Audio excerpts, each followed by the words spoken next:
You are listening to the Tricast Gaming Podcast.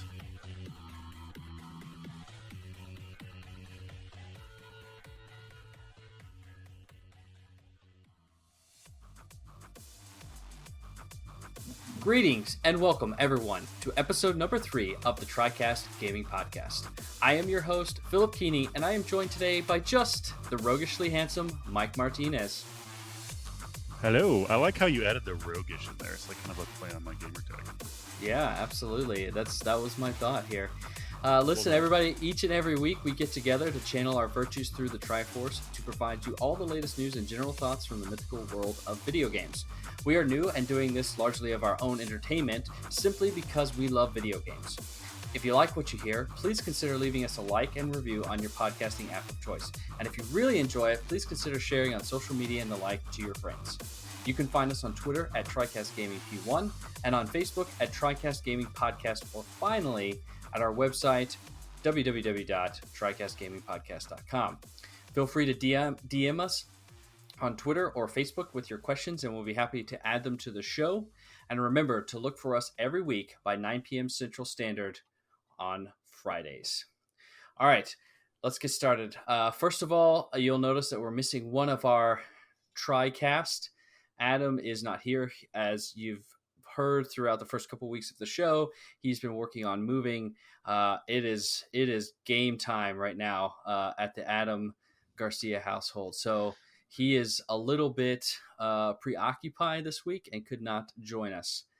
But I think we have got a great show planned for you. Just me and Mike are going to go at it. We've also made a few tweaks to how we're going to do the show. We feel like the way the news topics were working, it was kind of pulling the show along a little too long.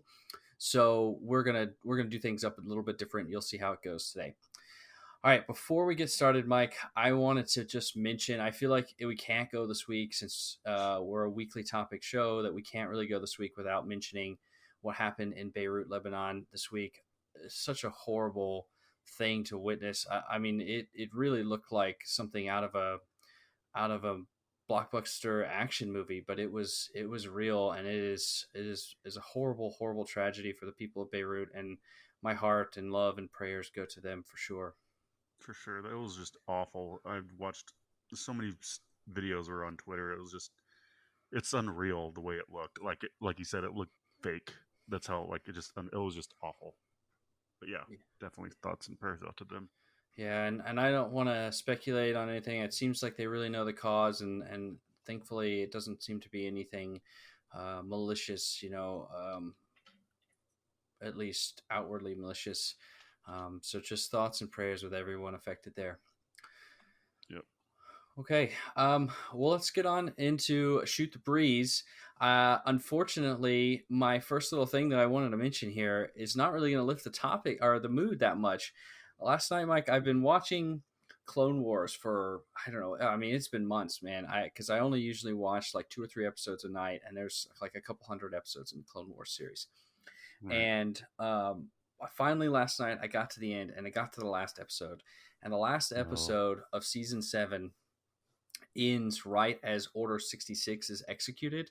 So you're following Ahsoka Tano as she's on this ship returning from Mandalore after dethroning Maul on Mandalore, and she's coming back on a capital ship with Commander Rex, and Order 66 is executed. And of course, if you're a Star Wars fan, you know that is when the sort of programmed chip that was in the head of all the clones is triggered, and they execute all of the Jedi across the galaxy simultaneously.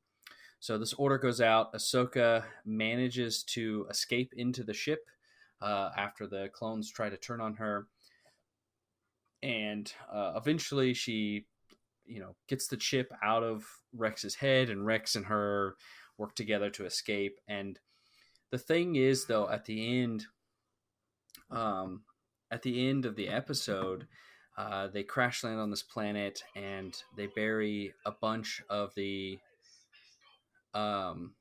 clone troopers that had died on the ship. And you got the the grave markers with the helmet stuck on them, very traditional military grave situation. And Ahsoka's standing there in her robe, and she's very pensive over the grave sites. And I felt this overwhelming wave of just pure sadness come over me as I watched this, because I felt like they did such a great job that I was just pulled into the scene of, like, imagine as a 17-year-old Jedi Padawan, Uh-huh.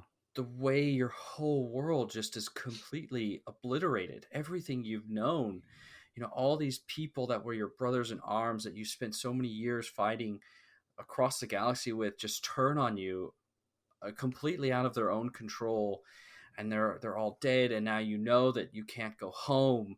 You found out that your basically your older brother Anakin, your older brother figure, has turned to the dark side. You can feel it across the Force. You're alone. Everything's changed. I mean, I don't know. It hit me. Maybe because I'm older, maybe because I'm I more mean, you sensitive. also grew up with this series as well, right? I mean, like, this has been what you grew up with. Yeah, Like, you've Star been Wars. invested in this your whole life. Yeah, and I mean, obviously, we've seen Episode 3 before. We've seen Order 66 executed, before on in theater. But just, I don't know, the way they did it, and just the feeling of, I mean, I can't even imagine. I can't even imagine being in a situation where, Uh, I mean, everything is different. I mean, your government figures are gone. The people that you loved are gone. There's no home for you anymore. There's no hope, even, really. I don't know. It just shook me. It just overwhelming sadness. so did this affect you more than the way the movie did, episode 3? Like, did this one touch you more emotionally than when they did Order 66 in episode 3? Yeah, I think so. Just because of the way that in the movie theater, and again, like, I was younger too when it happened, when I saw Episode 3. But in the movie theater, they sort of focus on this epic battle between Anakin and Obi-Wan, and a lot of people make fun of it because of the way that it's acted, and it is really kind of corny. Right. I loved you as my brother, Anakin, and Hmm. he's like, I hate you. It's really Yeah. awfully acted. But it is this pretty epic lightsaber duel, and it really kind of focuses on that. And I think I missed a little bit of the tragicness in what's happening. Obviously it's sad because Padme dies as she gives birth at the end of Episode 3, and Right. Anakin has turned, and he's basically failed everyone, and decided that his only real course that he has left is just to turn to the dark side. And it is tragic, and you do feel it. But I don't know, there's something so much more beautifully sad, with the Hmm. way that they shoot, or animate at the end of Episode 7, in Clone Wars. Cool. Or not Episode 7, it's Episode 12 of Season 7 of the Clone Right. Wars. I gotcha. Um, but yeah, and then that led me to looking around some YouTube videos today, and I found this Ashley Eckstein interview. Ashley Eckstein, of course, is the actress who voices Ahsoka Tano. I know I shared it. Did you get a chance to watch it? I actually forgot. I'm sorry. Oh, it's I okay. was I was too busy watching the state of play. Oh yeah.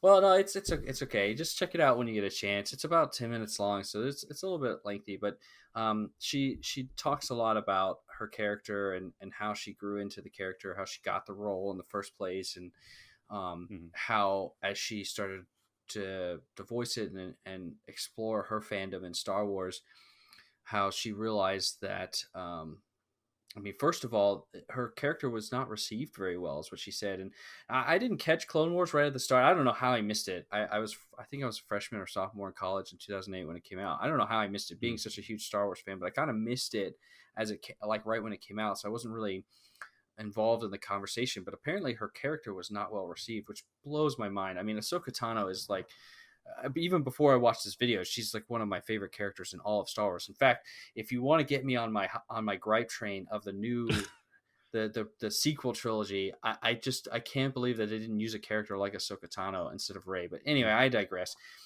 So it's crazy to me that her character wasn't well received, but it wasn't, and a lot of people were abusive online to her. I guess there's some of this, there's some of this. Um, I don't know. I don't want to say that all male fans are bad or whatever. It's not like that, because obviously you and I aren't like that. But Right. there is a vocal. I'm going to call them a vocal minority, because I hope it's a minority. But they're vocal. Let's hope it is. Yeah. Yeah.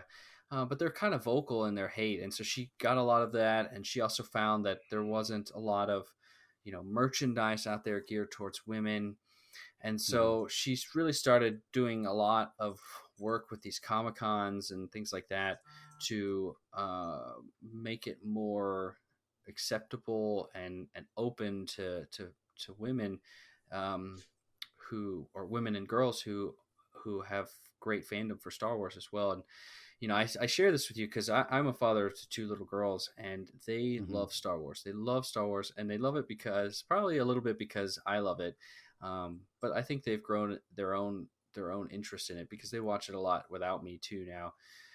And they're always, dressing up as Rey and Ahsoka and playing and stuff like that. And I don't know. I really liked it. I really liked this video, and I really appreciate what Ashley is doing. And I wanted to mention that, because it makes me sad that anybody would try to hold Star Wars to their own. Now, at the same time, some of the conversation around it, where they want to drive it somewhat in the opposite direction, which I think kind of happened with the sequel trilogy, with Rey as a character being almost perfect, too perfect, which made her quite uninteresting in my opinion.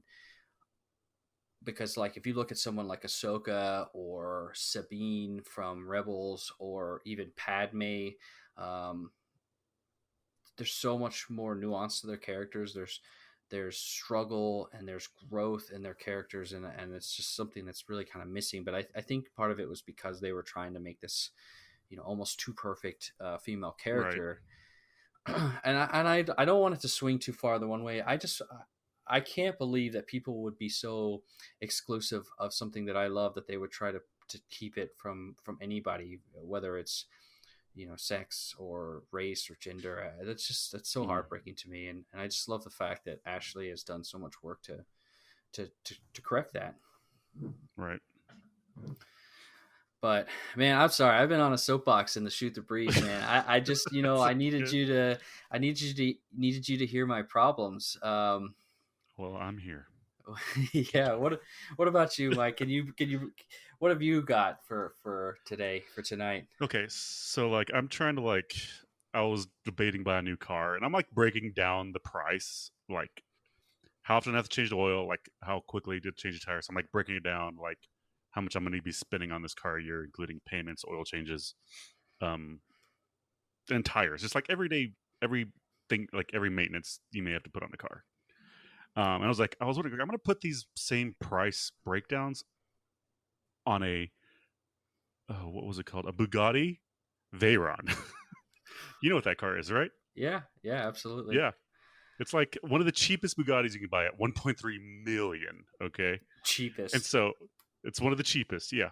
And to get the oil changed, it ranges between $20,000 and $25,000 just to change the oil. So more than the cost of my car to change the oil. Okay. And you have to do it once a year. Even if you don't drive the car, you need to change the oil once a year. Okay. And then to change the tires, $30,000 to $42,000 to change tires. And you have to change those every 2,500 miles. You have to. So this is not your daily driver. No. It gets 7 miles to the gallon in the city and 15 on the highway. But just to have the car parked, it's going to cost you $68 a day. That is crazy. To drive it, you're going to pay $17 a mile for the tires. So anytime you go to work, you just see that mileage thing just ticking away. Just think of the dollar signs. That's amazing. I mean, it's almost unreal to think about someone even just owning this car for any reason. Right. I mean, you have to have just fuck you money. Like, yeah, okay, I'll take this. I mean, And that's like what it's funny is like, what if somebody saved, like they want to get a Bugatti Veyron, right? And they're like, they didn't do any research, so they buy the car, and they save just enough from their retirement to like, okay, I have 1.3 million, let's get a Bugatti. They get it, and then they look at all these additional things you have to do. They're like, well, shit, I gotta sell the car now. it's gone. Oh, and I just Yeah, rolled off the lot with it, so yeah. depreciation. Like, yeah, that's, and then like you can't. There's these places that will rent the car, but a lot of them, it's not rent to drive; it's rent to just take pictures, and you can rent it for like 20,000 a day. That's Like if you wow. need it in a picture or a movie, yeah. I just thought That's that was insane. I just part of me wonders what the business model is like for Bugatti that they can sustain, paying engineers and production facilities and stuff to make I mean, I know they make like they make like 100 cars or something in a run. They don't mass produce these things, but still, it just makes me Right. wonder how you have a sustained business model unless you're basically like, uh, looking at these billionaires to treat their cars like iPhones. Like every 2 years, we need a new Bugatti. Right. I don't know, man. Let me get on that Oh. 24-month payment plan. Jeez, and that's just for the oil change. And hey, you can pay me $250,000 to upgrade 2 months early. Right. Jeez. And like, what's funny is like, if somebody said, "I'm going to give you my Bugatti," I'm like, "Sure, I'll take it," and then I would have no idea what the hell I'm getting myself into. And then I look at these prices, I'm like, I'm in debt. I'm screwed. Yeah. That is amazing. Yeah. Oh man, I've never looked into that before. Thanks for bringing that to my attention.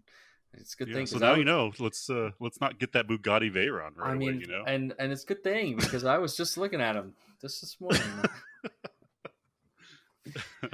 I'm good with Yeah. my Honda Civic. I like Yeah. my Honda Civic. Yeah. I just got a new one, so I'll be Oh, you good. did.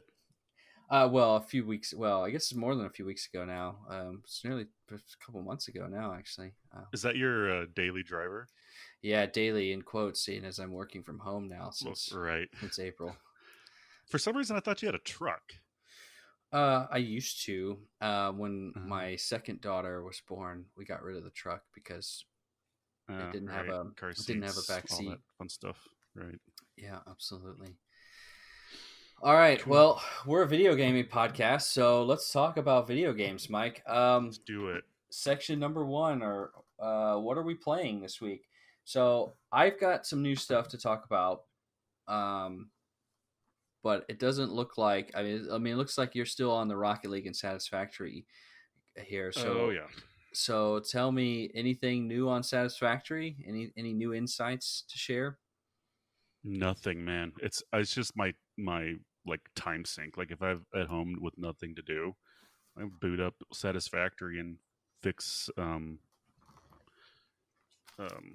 like what the hell do you call them? Whenever like stuff gets stuck and it's slowing down. Like a log Choke jam? point. Like Oh, I choke fix point. choke Okay. points. Yeah. Okay. And then with Rocket League, they are going free to play the end of the summer, which is kind of cool. For everybody that doesn't own Rocket League already. Yeah, But that's there could be issues with some like smurfing, but I really don't care. yeah. The only thing that's bothering me right now, I guess they're trying to line up with the free to play, but they haven't put out a new season yet. So season, I don't remember what we're on, season 4 or season 5, ended Yeah, like almost a month ago. It was like middle of July. We haven't had any new weekly objectives or anything like that. So it's yeah. The was it the dailies or the weekly challenges or whatever. right. Yeah, they're always kind of Yeah, fun. Get us into different game modes and break us up.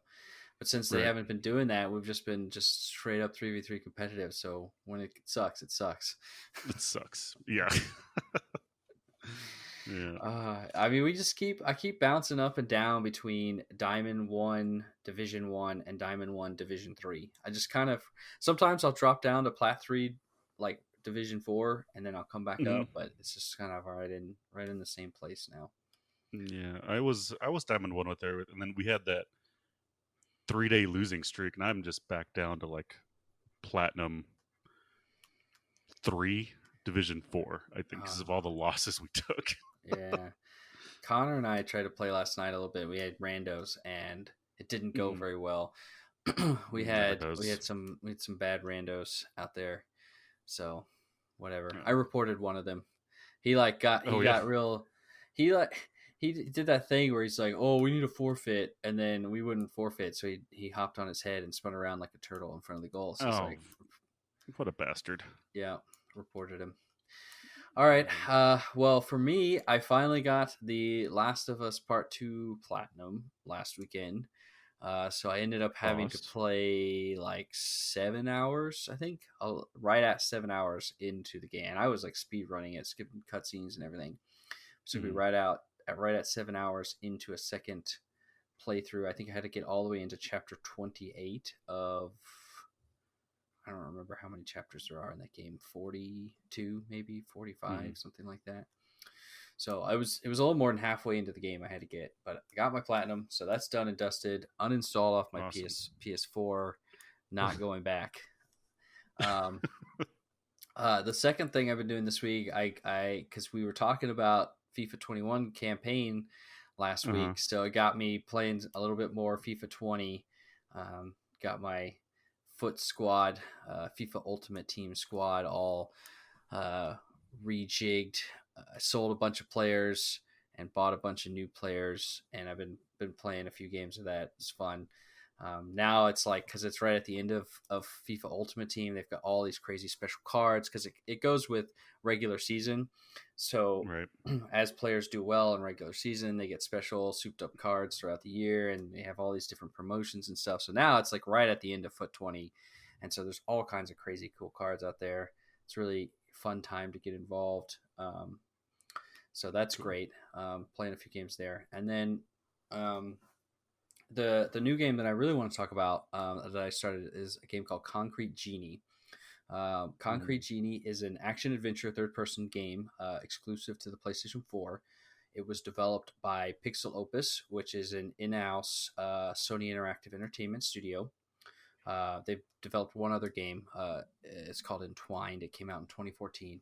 Um, Concrete Genie was released on October 8, 2019, so a little over or almost a year old now. just almost a year, yeah. Yeah. It is set in this fictional town called Dinska, which is abandoned and polluted.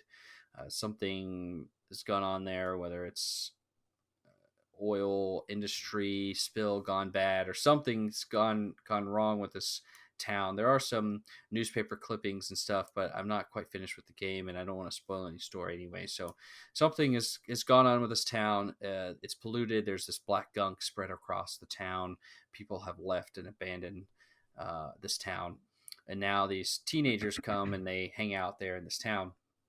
And you play as one called Ash, who's kind of a loner kid, and he gets picked on by these other bullies who take his notebook. He likes to draw. They take his notebook, rip it up. His pages kind of spread out everywhere across the town, and they shove him onto this rail car thing, and they hit the button, and the rail car takes him over to this lighthouse island that's supposedly haunted. And that's how the game Mm, starts.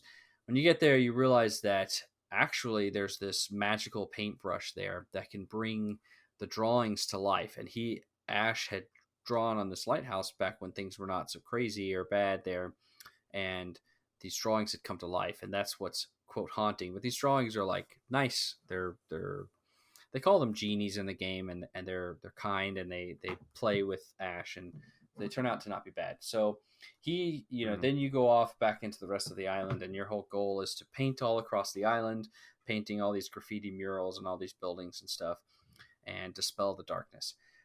It's mostly some light puzzle mechanics.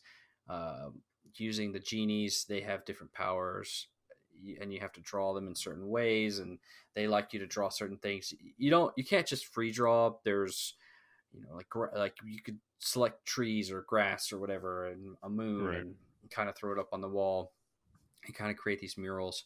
And they look for certain things, and you get the genies involved, and they'll open doors for you or move carts or turn on power, things like that. So there's a little light puzzle mechanics. There's no real combat mechanics, although the bullies do hang out around the town, and you can get seen by them and they'll chase you. And if they catch you, then you have to like restart or whatever. So, but you can climb up Mm-hmm. on buildings and things like that, jump across buildings, zip lines and stuff. The visuals are kind of cartoony, like a comic book almost kind of look. But I don't know. I love the aesthetic. I'm looking at some pictures here, some stills. The game looks fantastic visually. I love the way Yeah, this looks. yeah. Certainly, that's what drew me into it. That, and I wanted some kind of little palate cleanser. I played Final Fantasy VII Remake and then The Last of Us Part Two back to back, and those were both Mm. long games. I spent There's some very like dense yeah, exactly. So I wanted games. this game's short. I think I'm already almost towards the end of the story. I'm about 3/4 of the way of the story, but I definitely will platinum this game. I don't think it'll be that much more to platinum it, so I'll spend a little Cool. more time in it. But yeah, I think it's interesting. It's not the greatest game out there, but it's a nice little palate cleanser, and it's really it's pretty to look at, and it controls pretty well. Although I think its main scheme of creating murals on walls kind of falls a little flat. So it needs more. I don't know. I think it just needs more options or creative flexibility. I mean, I basically get to where I'm like, oh, I'm just going to throw a few stuns on it so that the lights light up, and then I'm going to move on to the next one. So like, it just doesn't, you know, Right. I think they could do more there. But otherwise, pretty neat little game. I recommend checking it out. It's like $30. I got it on sale uh, a while back for like 10 or $15, so I didn't pay much for it. But okay. Uh, anything that you wanted to ask me about? Anything else you want to ask me about Concrete Genie or? No, I do. I was going to ask if you're going to get a platinum, and didn't answer that question for me. Absolutely. So If I can, I will. Okay. yeah. We'll move on. So this is where things are kind of going to shake up for us. Instead of doing a whole bunch of news topics that we talk in detail, I'm going to do a newsreel. I'm just going to run through some highlights, and then after that, we're going to have topics of the show. And typically, we'll have one from each of your hosts. Since Adam is not here, I put it on Mike to pick 2 topics, and instead of me hosting all the way through the show, each person is going to host their own topic. So when we get to Mike's topics, I'll hand the show over to him and let him drive the conversation, and I will be your guest for those portions, just in case you get tired of hearing my voice, which I can understand if you do. You got the roguishly handsome Mike over here. Why would you not want to listen to him? All right, so here we go. The newsreel for this week, ending in August 6th. Number 1, developers Delilah Studios and Rare have announced that Battletoads will launch for Xbox One and PC via Steam and the Microsoft Store on August 20th. It will also be available through Game Pass for console and PC. Mike, I'm pretty excited about this. I've been looking forward to this, and I almost asked you about this last week when we were talking about what's next for next gen, and then like the next day they announced it. So I'm super hyped for this. Really looking forward to it. Yeah, last time I played this game, I was a wee child. I don't think you were even born when I played this game. The first, because I played the initial one, and then after that I didn't have it because I was at a friend's house, and I loved the game, so I'm excited to jump into it again. Yeah, I mean, this is a reimagining. It's not like a remake of the original, so they are. Right. I mean, they're still the bike level, the infamous bike level and stuff, but it is somewhat of reimagining. Super cool. All right, number 2, Microsoft and developer 343 Studios has confirmed that Halo Infinite multiplayer will be free to play and supports 120 frames per second on Xbox Series X. Free to play is pretty cool. That's pretty awesome. I think the reason they did that was because you have all those like free BR games out there, like Apex, Fortnite, you know. So they have to get people onto their game, and I think that's the right move here to do it. Make it free to play, just because you want people on your game. Yeah, only problem is you still have to pay for Xbox Live Gold to play multiplayer on console. So that's a Hmm. little. I really hope they're going to change that, but the signs are not pointing to yes yet. But yeah, so free to play Halo Infinite multiplayer this holiday. All right, number 3, Microsoft have announced that it will release a completely rebuilt Microsoft Store for Xbox One, designed to be faster, safer, and easier to use than ever before. It will come out this fall to Xbox One, and I will guarantee you, like 99.9%, that this is going to be the Microsoft store we see on Xbox Series X. Why else Oh would they yeah, do all this work? for sure. If you are an Xbox insider, it will start rolling out on August 5th for you to try out. All right. That was yesterday. Yes, that was yesterday. It's to select insiders first, not every Xbox insider. I am an Okay. Xbox insider, and I did not see it come through yet. So it's just select ones, and they'll be rolling it out across, I don't know, the next few weeks, a month, Right. to more Xbox insiders. All right, number 4. Sony has given us some numbers. So Sony Interactive Entertainment has announced, or sorry, this is not their numbers. This is their Mhm. PlayStation 4 accessories. So Sony Interactive Entertainment has announced which PlayStation 4 accessories will be compatible with the PlayStation 5 this fall. Specialty peripherals such as officially licensed racing wheels, arcade sticks, and fight sticks will work with PS5 games. I'm excited about this. I own a PlayStation compatible Thrustmaster steering wheel that I use with my PC as well. So I'm glad that The- my $250 investment there will continue working for PlayStation 5. It's called a Thrustmaster. That's the company. Thrustmaster is the name of the Oh, company. it sounds like they used to like make these cheesy like weight things for women back in the 90s. Like these Thrustmasters aren't selling. We need to like refocus. I but thought you were going to make it sexual, but oh no. Yeah, so my Thrustmaster will continue to operate. Sony Awesome. wireless headsets, as well as third party headsets that connect via USB or audio jack, will work with PlayStation 5. The DualShock 4 controller will work with PlayStation 5, but only for PlayStation 4 games. Mike, do you have anything to say about that? I just I was gonna talk that was gonna be one of my topics, and there are a lot of people that are upset that it's not gonna work with all PlayStation 5 games. Like I don't see why, because like you're getting a new controller with PlayStation. Like they like what do they call it? The Dual Sense. Right. So that controllers, those games are made for that controller. So yeah, you can't use your previous gen controller on these newer games because they're not. It's not calibrated for it. You know, I don't get the issue there. Like, just I don't know. It Yeah, annoyed me. I think some concerns are that maybe there won't be a whole lot of additional DualSense controllers available on market this fall, or that they'll be expensive. And coming from a household that often plays games with both of their children at the same time, we have I don't know, I probably have 4 or 5 DualShock 4s at home. Mhm. If I have to go and spend $160-$200, we don't know how much these DualSense will cost so that we can all play games again on PS5 together. That will be frustrating, and so I can see That a could little be an bit issue. why, at least if your second controller for your kid or whatever, limited functionality, but you can keep playing on day one. I think that's where Right. some of the frustration comes from. I got you. So moving on, PlayStation Move controllers and the VR Aim controllers will be supported for VR games on PlayStation 5, and the PS4 camera will be supported using a free adapter that Sony will provide with PlayStation 5 as well. All right, and now we're on to Sony's numbers. Sony announced that worldwide shipments for the PlayStation 4 has reached 112.3 million units after selling 1.9 million units for Q1 of this fiscal year. So fiscal years run from April through to March of the next year. So Q1 of this year would be April, May, June sales for 2020.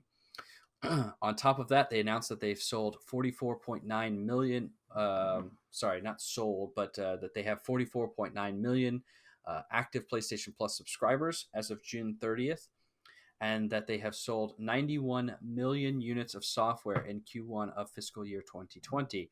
Now, what's really interesting about this is that is 41.2 million units up from this time last year. So clearly, COVID-19 pandemic is converting to a lot of video games sold. That's what we're seeing here. A lot of units. And then the other interesting note that they put in here was that 74% of those sales are digital. So again, I think COVID is playing some into that, but also it seems that people are really getting used to the idea of converting to all digital games. Yep. All right, number 6, Microsoft announced that Project Xcloud for Android will launch on September 15th as part of Xbox Game Pass Ultimate. It has since been confirmed, as of now, that it will not be supported on iOS. That is a big disappointment for me as an Apple iPhone user. Oh, I thought you had an Android. No, I've been an iPhone user for quite a while. Oh. Yeah. Okay.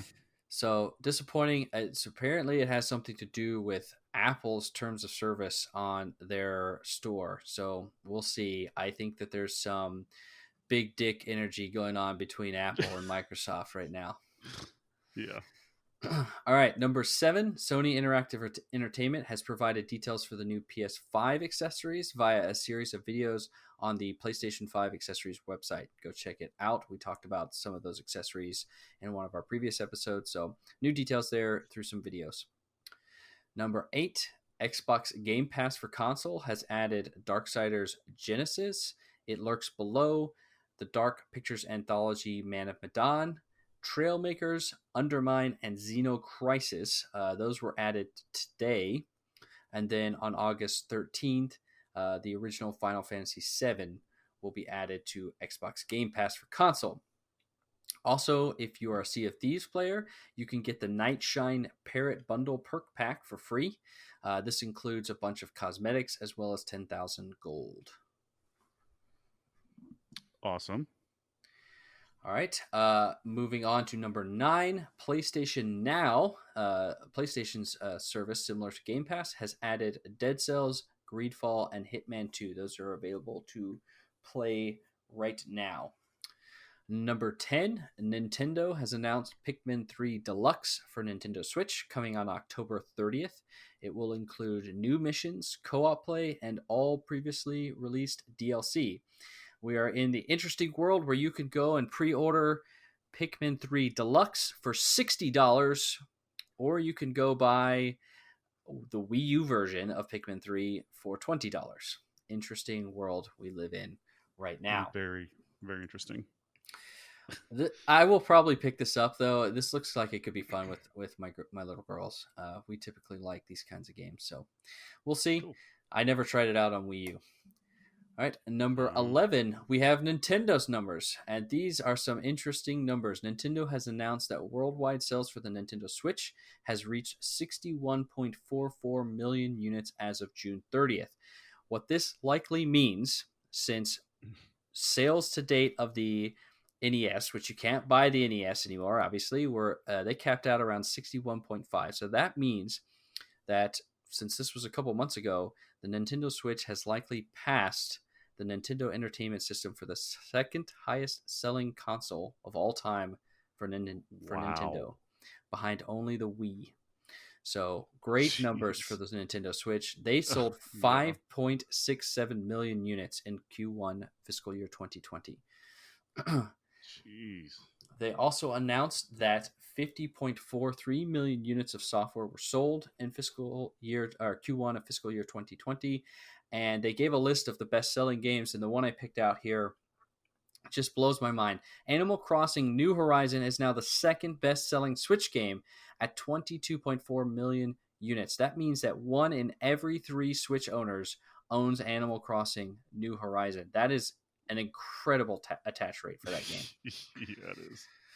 The only game that's beat it right now is Mario Kart 8 Deluxe at 26 million units. So staggering numbers there. Yeah. All right, and finally, number 12. It was a really great news week this week. And number 12, Mm-hmm. CD Projekt Red has announced that it will host episode 2 of the Night City Wire on August 10th at 9 a.m. Pacific Time, 12 p.m. Eastern, focusing on life paths and weapons. And just as I'm a excited for reminder, that game is due out on November 19th of this year. Yep. Did you Can't watch wait for that episode one. 1? I did. Excellent. It just got me more hyped. Yeah, this game looks super cool. Yeah. November 19th. I will probably wait. I probably will not play it at launch unless November 19th is the launch date for those consoles that we still don't know about.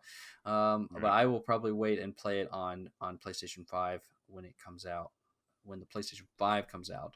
So if I have to wait a week, I will. It'll be hard, but I will wait and play it. Yeah, I'm gonna play it as soon as it comes out on PC because I can't. I need it on my monitor. Yeah, I totally understand. You'll have to let me know how it is. Oh, All right. well. Well, that's all of the newsreel for this week. A lot of interesting stuff out there. Plenty to read about. If any of that piques your interest, there's lots of stuff out there to read more on each of those topics. So now we're going to move on to topics of the show. The first one is yours, Mike. I give the show to you. Okay. Well, I'm gonna read a little thing from IGN that you so nicely gave to me. It says PlayStation has confirmed Spider-Man will be coming to Marvel's Avengers as a free PlayStation exclusive. Spider-Man will be released post-launch, so he won't be available when Marvel's Avengers is released on September 4th. In a new PlayStation blog post, Marvel's Avengers confirmed that Spider-Man will be added to the playable roster in early 2021 at no additional cost to anyone who owns the base game. As previously leaked, Spider-Man will be exclusive to PlayStation owners. Now, this really pisses me off because I don't own a PlayStation. And Sony's been really... I mean, I'm not surprised they did this. And they did this with Destiny and some other games, but it just that you can tell their main focus is to sell their damn console, which good on them. That's the business they're in. I just hate when they have exclusive content, and I can't really put all the blame on Sony here. It's got to be the studios as well, just because. I mean, they're just going to take the money. Oh, you want to give us money? Sure, we'll take it. And I don't know. It just makes me not want to play Marvel's Avengers anymore. Like I want to, but I just can't I just can't.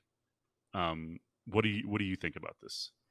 Yeah, so what I typically do when this kind of stuff happens is I intentionally, since I'm a multi-console owner, I intentionally buy it on the opposite console as my little way of saying, "Fuck you, I don't like this practice." Yeah, I mean, so if you hadn't done that, I would have bought it on PlayStation because I like to chase platinum trophies. But since you did that, I'm going to buy it on Xbox. Now, the Avengers, I probably would have bought on Xbox anyway because I think my dad is interested in this, and I think this might be one of the next games that we play together. And he has Xbox, not PlayStation. But regardless, that's kind of my little thing that I try to do. I agree with you. I do not like exclusive content in third-party multi-platform games. I think that it just sucks for the other party who are going to, say you as an Xbox owner are going to pay $60 for a game, and you will never ever be able to get this piece of content that somebody else who pays the same amount of money as you will get. Yeah, that will add a whole nother dimension to the game. And I think it's ridiculous because, especially in this case, because Spider-Man, I get that they have rights to the character of Spider-Man. Sony does. But see, I thought they just had the rights to make the movie. Like, they don't have exclusive rights for video games. Like, they just have rights for a movie. Like, that's different from a game. Am I wrong in thinking that? Like, is there something else I'm missing there? Yeah, so Sony Pictures Entertainment owns the rights to the character in movie form, as you said.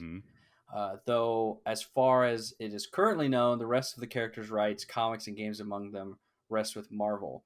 So it is a fair point that this character doesn't necessarily have to be exclusive. Now, Sony does have the exclusive Marvel Spider-Man game that Insomniac developed. I guess they separately worked out a deal Right. with Marvel to make that game using its rights to the character. Um, Mm-hmm. but I would have thought in this case that nobody needs the money. Like Marvel doesn't need the money. Crystal Right. Dynamics doesn't need the money. And even then, I don't even know what they probably paid for this. It probably wasn't that much either to pay for the exclusive rights to have Spider-Man developed specifically and only for your console. I mean, that's the other thing. Right. Crystal Dynamics is a developer that's developing a multi-platform game, and now they're going to go have people develop a character just for Sony, just for their console. I mean, that seems like Yeah. a waste of development time to me. Yeah. That's exactly what I was thinking. Like, that's just a shitty use of resources. You want to make your game better all around as opposed to just one platform. You know, like it makes no sense to me. I don't get it. Yeah, I don't absolutely. like it. Now, I will say I have a little less, or I'm a little more open to the idea of something that's exclusive purely to your console, as opposed to something that's exclusive to your console for like a month or something. Mm-hmm. That is like the ultimate. If you have like rights to Call of Duty DLC, so that you get them Mm-hmm. for 1 month, or like you said, the Destiny bullshit, that was the most egregious nonsense. They had rights to it for a year, and then like the Yeah. last bit of DLC was like, oh, well, we just basically extended it until Destiny 2 came out, and then we gave you it for free if you're still playing Destiny 1. But fuckers, nobody else is playing Destiny 1. We're all playing Destiny 2 now. So we Right. literally never, it was like years, it was like 2 years as Xbox players, and we literally never got that last bit of content. Right. Unless you wanted to go play Destiny 1, which nobody was doing that anymore. So that was Right. some super egregious stuff. That's definitely the part that makes me the most angry. So at least if you're gonna have this exclusivity, if it's gonna be in perpetuity, as in like I don't have to wait a year, I'm just never gonna get it. At least then I know for Yeah. sure. Yeah. Um, Yeah. Yeah. so That's pretty much all I really had to say. I mean, I don't the it's just so blatant. Like, why? I can't put my words into form. yeah, I'm just annoyed by it. I mean, let's be clear.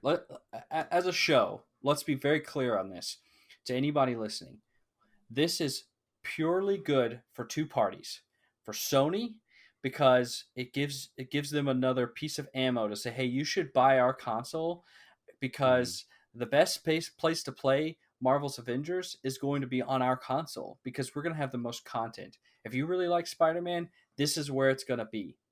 And it's great for the developer, for Crystal Dynamics, because they get a little bit more Mm-hmm. money out of it. I don't know how much Mm-hmm. this deal probably cost. I can't imagine that it was much since it wasn't for a whole game. It was just a character. But Right. they get a little bit more money out of it. This is bad for consumers. As a consumer, this even if you're a PlayStation consumer, this is ultimately bad practice for you because if it works for Sony, guess who else is going to do it? Right. Microsoft is Yeah. going to do it. Yeah. Google's going to do it with Stadia. And so it's bad for you to support and be okay with this kind of nonsense because ultimately other people are going to do it as well. You know, Mm-hmm. that's what people need to understand. And as someone who's been playing games for such a long time, I remember back on the 360 when Microsoft did this a lot and people gave them so much shit for doing it. And now Mm-hmm. Sony does it and it's like, "Oh, well, I'm a PlayStation player, so I don't care. This It's is great for me." right. Right. Yep. Yep. But Yeah. it's not great for you in the end because Microsoft will start doing it. You saw with Rise of the Tomb Raider, they were like, okay, well, we're going to go buy exclusivity rights to Rise of the Tomb Raider, a whole game, a year exclusivity. People were pissed. They were like, Yeah. this is so much bullshit. Tomb Raider's a PlayStation property. How dare you? We're going to boycott the game. We're not even going to play it when it comes to PlayStation because you did this. Well, And then there they are getting Marvel's Avengers. yeah. So yeah, Yeah. I am wholly against this practice across the board. Sony, Microsoft, doesn't matter. I Yeah, don't like it. yeah, I hate it. All right, well, I'm gonna hand the show off to you once again. All right. The second topic, Sony's PlayStation State of Play. So they had a State of Play Yes. episode today, August 6th. It was at 1 p.m. Pacific time, 4 p.m. Eastern. It focused on PlayStation 4 and VR games, as well as some updates on third-party PlayStation 5 games announced back in their June show. I guess before I run through some of this stuff, Mike, Mhm. I want to ask you, what are your thoughts on them doing a PlayStation 4 and VR focus show the first week of August when they still have not announced a release date or price for their PlayStation 5? Um, it's I don't know. It's weird. It's weird. That's all I can say. Because like, yeah, you're showing me these games, but I mean, stop teasing me. You know, like I need this other information to know if I need to get a pre-order, or not a pre-order, like know exactly what I'm going to pay and when I'm going to pay it. But Yeah, I think, I mean, I understand them wanting to put a highlight on some games that are still going to be available for the next few months because they want to sell them too. But I guess hmm I think you got to tell us about the PlayStation 5 first. Not this hmm other stuff. You could have even done it, I guess, somewhat in the same show. Like, here's the PlayStation 5, here's when you can get it, here's how much it's going to cost, and while you wait for it, check out what we've got left for the rest of the year. Something like that, I think right. would have been better. hmm Having said that, what were your overall thoughts on this show? Um, a, there are a few games that I really, really, really liked. Pathless looks amazing. The like how shooting the arrow and allow you to like move quickly, or just kind of sprint through the game, just endless sliding. Mm-hmm. And the boss fight looks amazing. I like the mechanics of kind of running around using those little targets, I guess, and then hiding as it's looking for you, and then the weak spots. I don't know. I'm a sucker for bow and arrows. Like whenever I played Skyrim, like I always like, okay, I'm gonna be a caster, and I'm shooting a bow and arrow again. But I love those mechanics. Hood, it looks interesting. I didn't really. It looks more like a Assassin's uh, Creed, like a thief like type Mm-hmm. game, which I really looking forward to. Yeah, so I think actually, I don't know for sure, but I think this is more of a copy of Ubisoft's For Honor. I think this is actually a multiplayer brawler type game. Oh, okay. Because if you saw in the trailer where they're like, some people call us heroes, but other people, Oh, uh, yeah. and then they had another group attack them from above, and then if you watch the trailer again, down at the bottom it says that you need to have PlayStation Plus to play multiplayer online and stuff. So I think this Oh, game is actually more of like a ripoff of For Honor, Ubisoft's For Honor, than yeah. an Assassin's Creed I'm game. I'm even more interested now. And also, Godfall. When they said slasher looter, I'm like, yep, I'm about this. This is exactly what I like, So because have they I'm a big fan of Diablo, and that's just a hack and slash looter, and this is like a more of a first person view, and I'm like, yes, give me more of this. Yeah, so have So they those are ones I'm excited for. sold you a PlayStation 5 considering Godfall and The Pathless are PlayStation 5 exclusives? Almost, man. Almost. I Yeah. might actually be getting a PlayStation before I get an Xbox. To be honest, I have to, but again, I don't. I need to know when I can buy it and exactly what I'm going to get. Yeah, how much you're going to So have to pay for that. Yeah, The exactly. Pathless was a highlight of the show for me. It was a surprise. I don't know that this is the first time that they've talked about it. I don't think it is. But I hmm really liked overall through the show that they had some of the game's developers come in and talk about their games and some of these ones that they really highlighted. I thought that was really Right. interesting. Like they did it with Crash and Braid and Pathless and some others. So Hmm. at first I was like, this is like another Journey game or something. I don't really know. And then as he sort of kept talking about it, and he kind of opened up more, and I was like, wait a minute, this is basically Zelda Breath of the Wild, is what this Hmm. is. Hmm. And suddenly I was like really interested. I agree with you. This mechanic of shooting these boost orbs and that propel Hmm. you across the environment is really neat.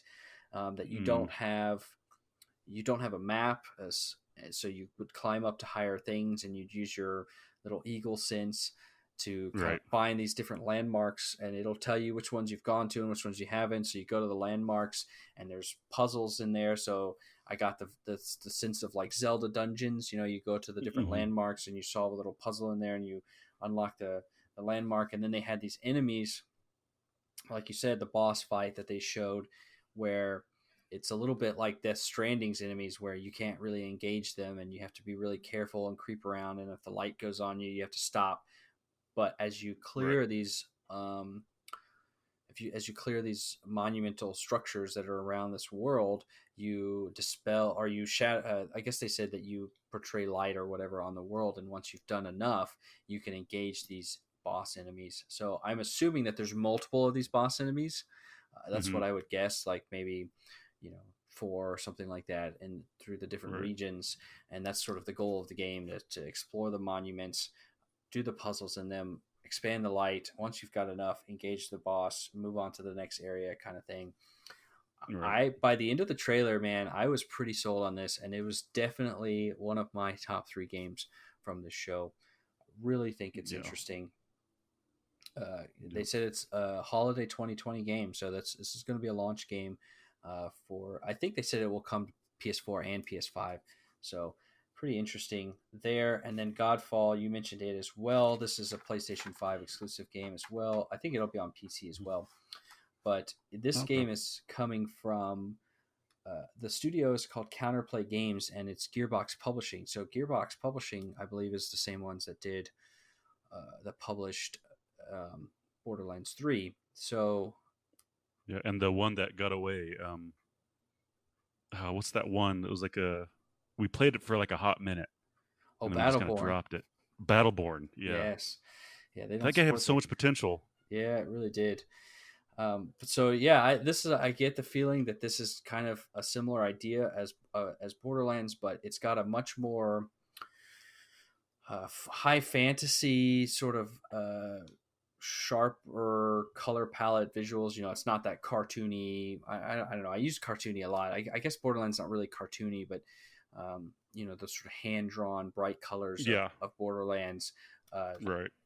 Whereas this is a much they're kind of going for a realistic-ish high fantasy uh, art style to this game, and I actually kind of like it. I kind of like in Destiny, I was all about the sort of Roman god palace look of that raid. What was the raid called? The Vault of no, not Vault. What's the raid Um, in Destiny? Leviathan. Yes, the Leviathan. I was really into that, and all the golds and purples and whites and everything. So this kind of has that same feel of like these very, um, Yeah. king and queen god Hmm. visuals. I really like that. I think that was kind of unique. And then they're going, well, maybe not unique, but it was appealing to me. And then they're Right. going down this path again of looting, but more with swordplay combat, which they kind of went into in more detail. So that looks at first when they first talked about Godfall, they've talked about Godfall for a while now. This is not the first show Hmm. that it's been at. I was a little iffy on it, but I don't know. I could be into this game. I guess it'll depend. They said that you can play solo or up to 3-player co-op, Hmm. but it's not. They didn't give the impression that it'd be a live service game. So I kind of got more the impression that it's more like a Borderlands game where there's like, I don't know, 40 or 50 hours of content in this game, and once you're done, you're done. Um, Right. so that was my second favorite game from this, or second. I don't know if I want to say second favorite, but the second of the three games that I really stuck out for me. So Uh-huh. Godfall, coming holiday 2020, and then I think easily the most excited game I had in this was Like, can I Crash. guess what it is? Sure, go You for it. just said it. I was gonna say Crash. Yeah, Crash 4, man. Oh, I am so excited. I've been excited about Crash 4 since they announced it. This is a Mhm. true sequel to Crash 3 Warped. This is going back to the precision, tight, perspective shifting platform of that series. None of this bullshit gimmicky stuff that they did to sell cartoon shows on Cartoon Network or whatever they were doing back in the mid aughts. This is going back to the real platforming genius of this series, and it definitely looks like it. I am really excited about this one. This is not a PlayStation exclusive. It's going to be on a bunch of different platforms, coming from developer Toys from Bob, releasing on October 2nd. Mike, what did you think? I think I want to watch you try to get a platinum in that game with the different ways you can beat the levels. Dude, I tried to get the platinums on the Crash 1 through 3 remakes, but you have Uh-huh. to get, I think it was like minimum platinum on all the time trial runs. And like they were so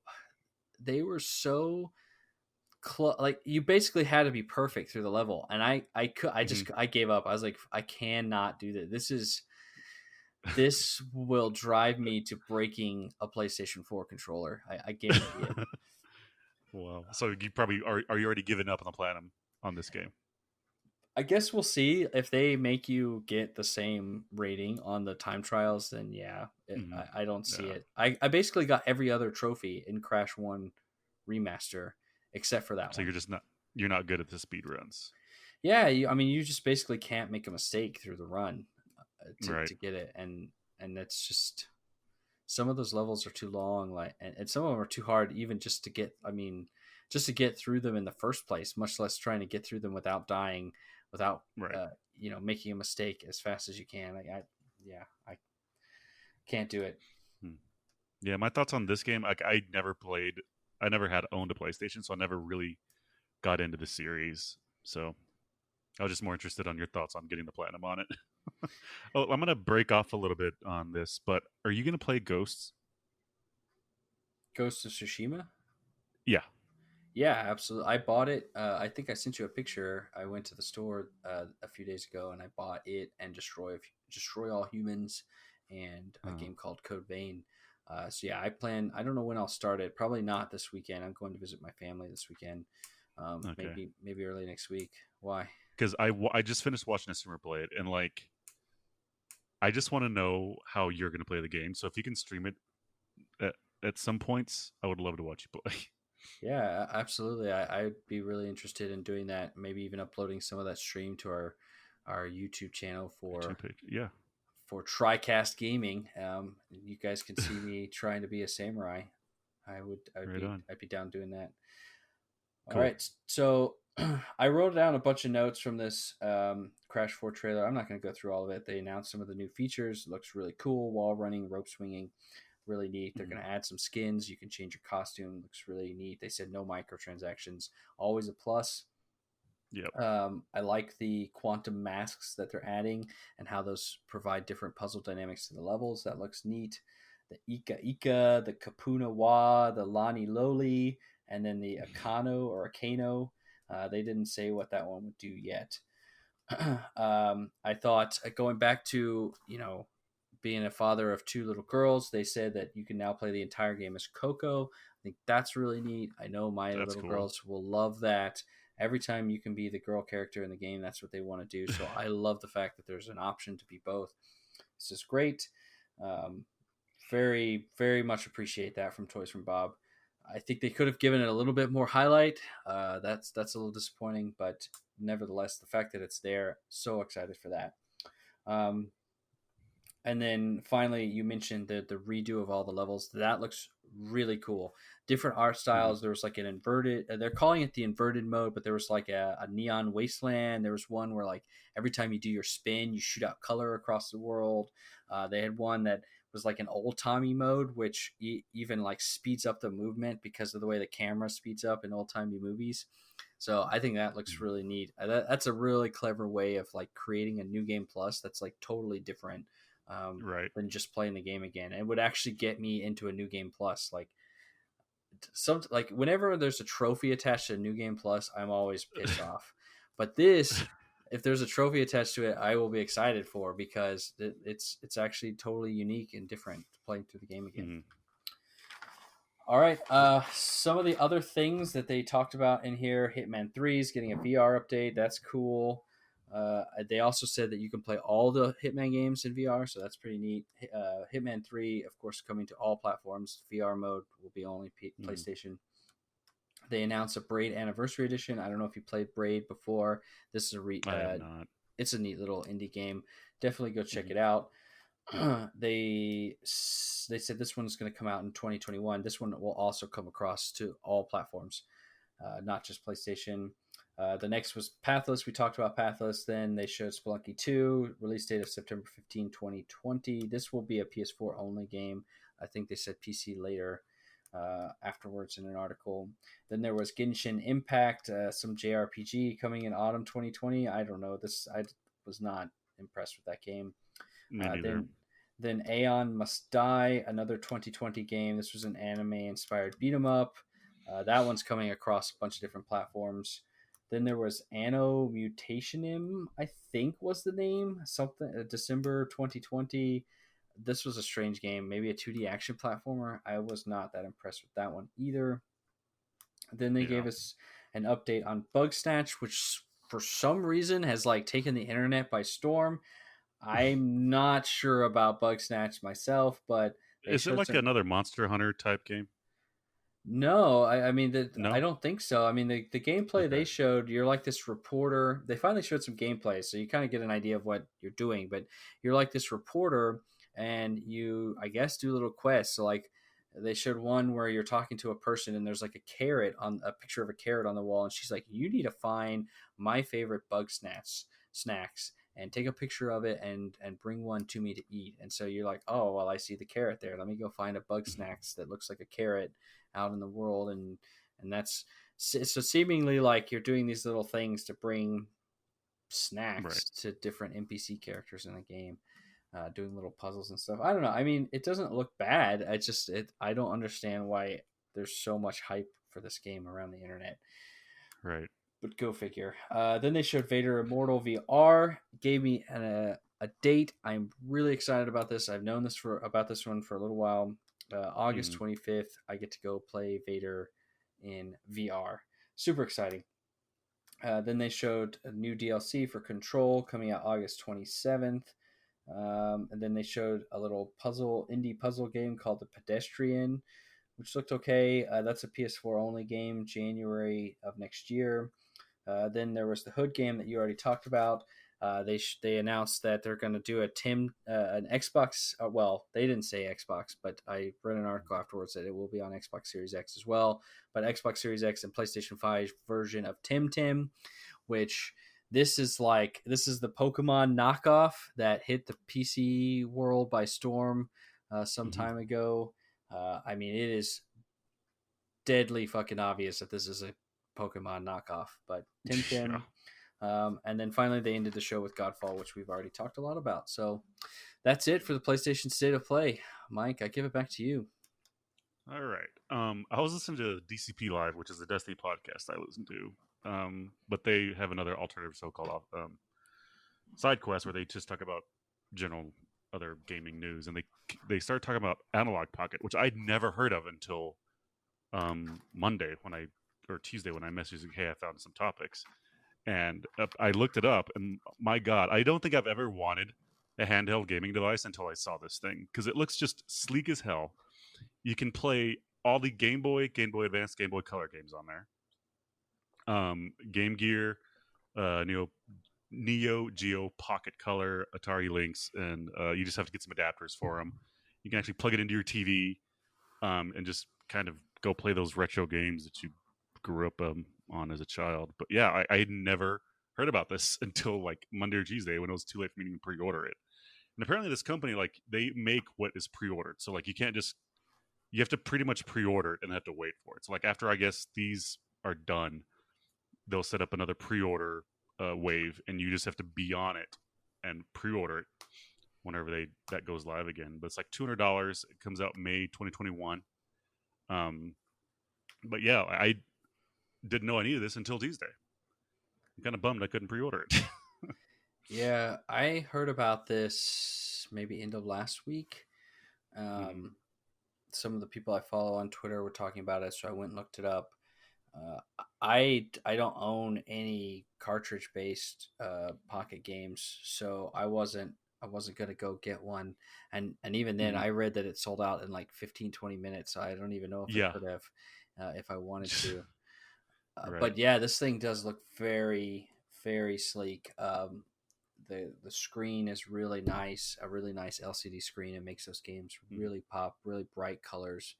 This seems like a fantastic way. Like if you have a big collection of old Game Boy games and stuff, this seems like the it seems like a no-brainer. If you can get your hands on it, you need to get your hands on it. This thing looks amazing. But yeah, I read that they're going to do more orders later, but the first wave will come in May 2021. So I don't know if they're going to do more orders later this year for like a deeper into 2021 release cycle, if they'll actually wait until they fulfill these orders before they put it out again. But yeah, this thing looks... Go ahead. I was gonna say this thing looks really neat, especially with the docking station and being able to plug it into your TV as well. I was impressed by all the different stuff that you can do with it. So like I can go back home and get my Mega Man cartridge for my Game Boy, because that's another retro game I never beat. Because like I would get to the final boss, and I would go to attack it, and it would deflect all of my attacks. I like switched up weapons, nothing. I'm like, okay, I'm here, but I have no way to beat it. The internet didn't exist, so I had no idea what the hell to do. So I just said, turn it off, turn it back on, start again. Hopefully I figured it out this time. But yeah, now I have internet and I can figure out how to beat the freaking Mega Man boss. Yeah, there you go. I mean, you could probably go download an emulator and try this, but I could. It looks about the size of like the old Game Boy Pockets, if you ever owned one of those. Very similar looking design to a Game Boy Pocket. I mean, it's pretty obvious what it is immediately when looking at it, if you ever owned one of those. But these machines are not running emulators. They are specifically built to receive game cartridges directly into them and run them. Exactly. Also, that's all I had for that. I guess it can also be some kind of music mixer or something as well. Yeah, you can use it as a MIDI pad to like make some cool like 8-bit tunes. That's pretty neat. Dual purpose. Yeah. Yep. All right. Well, those are our 3 topics of the show. That's all we've got for our in-depth looks. I hope that everybody liked the new sort of format. I think it cut down a little bit on some of the time, and I think we still had some great conversations. So we'll wrap up with upcoming games this week. Fall Guys, we talked about last week, but it actually finally released on Tuesday. This is the 60-player battle royale, Takeshi's Castle, basically, where you run through all these different obstacle courses and you try to be the one at the end to win the battle royale showdown. It's not really like a shooter or whatever. You're literally just trying to run through these different. I mean, it is Takeshi's Castle obstacles basically. And be the last man standing. That is free with PlayStation Plus if you have PlayStation Plus subscription. And then the other game I wrote down here coming out tomorrow is Fast and Furious Crossroads. Mike, I don't know if you've heard about this one, but I have not. This is developed by Slightly Mad Studios, which is they're owned by Codemasters. They're the same ones that develop Project Cars. This is a hybrid racing action role-playing game based on the Fast and Furious film franchise. I watched some videos, basically like car combat, shooting at these bosses and stuff like that out of your car with these cutscenes with Dom and all the other characters from Fast and Furious. I don't know, man. I'm morbidly curious about what this thing really is. I'll probably just watch a streamer, but anyway, Fast and Furious Crossroads. If you really want, I gotta check that out. your gaming Fast and Furious fix. Check it out. All right. Well, that's all we have for you this week. Thank you, everyone, for listening to the third episode of the Tricast Gaming Podcast. We hope you enjoyed it as much as we did. Remember to like, subscribe, review on your podcasting app of choice. And if you have questions for the show, DM us on Twitter or Facebook. And we will be back again next Friday with episode number 4. Thank you, Mike, for joining me. Have a great weekend. Stay safe and game hard.